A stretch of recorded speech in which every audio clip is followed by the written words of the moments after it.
Hi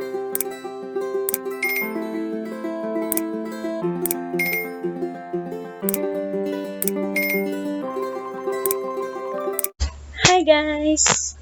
May nag-request sa akin kung paano daw magawa ng Google Meet or paano gamitin ng Google Meet or Google I or Meeting ID.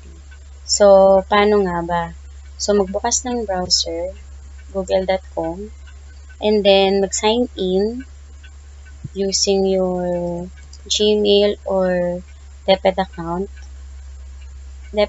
or Gmail kahit alin.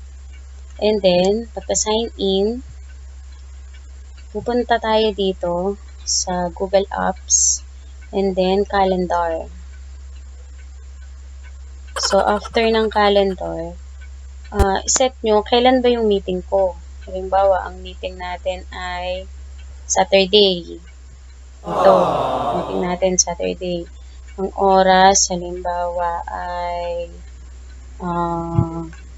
sige, hapon na lang. Halimbawa, 2 p.m. So, i-click nyo. Saturday. O yan, 1 p.m. pala yung naklik ko. Pero, pwede pa rin naman itong edit. Gusto nyo 2 p.m. Ayan. 2 p.m. to 3 p.m. or 2 p.m. to 4 p.m. So, pwede nyo edit dito. And then, anong title ng meeting mo? Halimbawa, faculty meeting. Or kahit anong meeting, parents meeting, kahit ano. And then, sino ang mga guest mo. So, add guest. Dapat, may lista ka ng email ng mga guest mo. So, ako, may mga email na ako dito ng mga kasama ko. So, pwede ko silang i-add ng i-add. Pero, ang i-add mo, dapat Gmail lang. Gmail.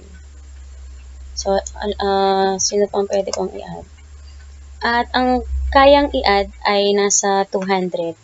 Ito, 250 up to 250 participants. So, example, na-add mo na silang lahat.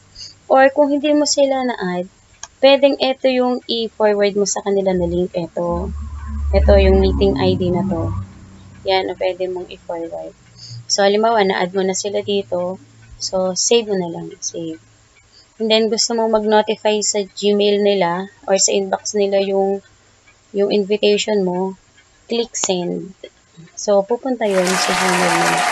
So, ito na yun. Nakaset na tayo ng meeting.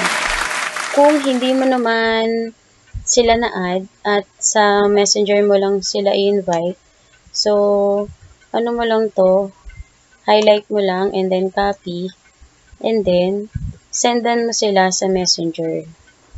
Halimbawa, bukas tayo Facebook. Wow!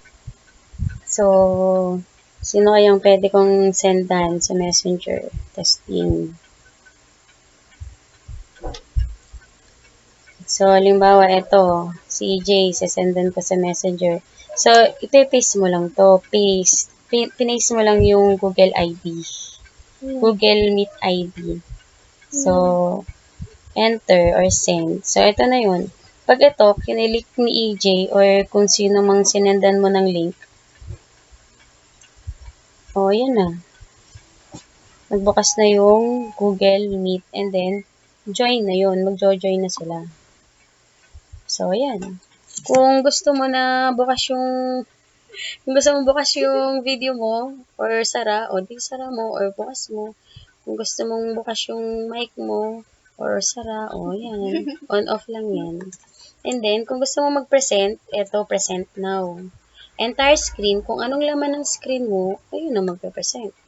Window, kung ano ang bukas, ayun din na magpe-present. For example, magbubukas ako ng PowerPoint. Yan, binuksan ko yan. So, pagka napunta tayo dito sa present now, present window, yun, nakita na yung PowerPoint ko. And then, share. Yan. Nag-share na to. Nagpe-play na to sa kanila. Itong PowerPoint na to. So, kung anong animation sa PowerPoint nyo, yun na yung magpe-play doon. So, yun yung sharing window. So, stop sharing na tayo. And then, paano naman mag-share ng Chrome tab. So, Chrome tab, may kinalaman sa internet. Ano gusto mong i-share? Halimbawa, gusto mong mag-share ng itong tutorial ko dati, gusto kong i-share. So, i-click mo lang yan. Dapat bukas na siya sa YouTube. And then, share audio. Para rinig din nila. And then, share. So, ito, kung anong pine-play mo dito, yun na rin yung makikita nila. So, wag lang kakalimutan na ilagay ang share audio.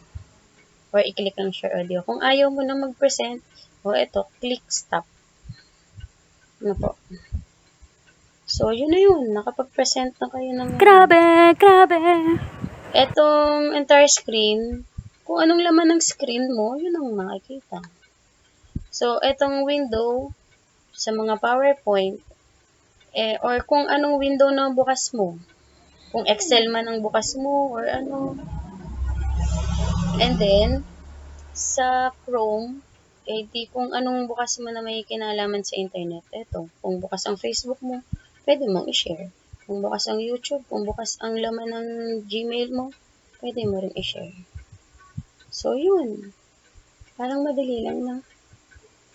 So, Yahoo! sana may natutunan kayo. Thank you. May off na palang camera ko. So, after nun, tapos na yun. Bilis na. Bye, guys!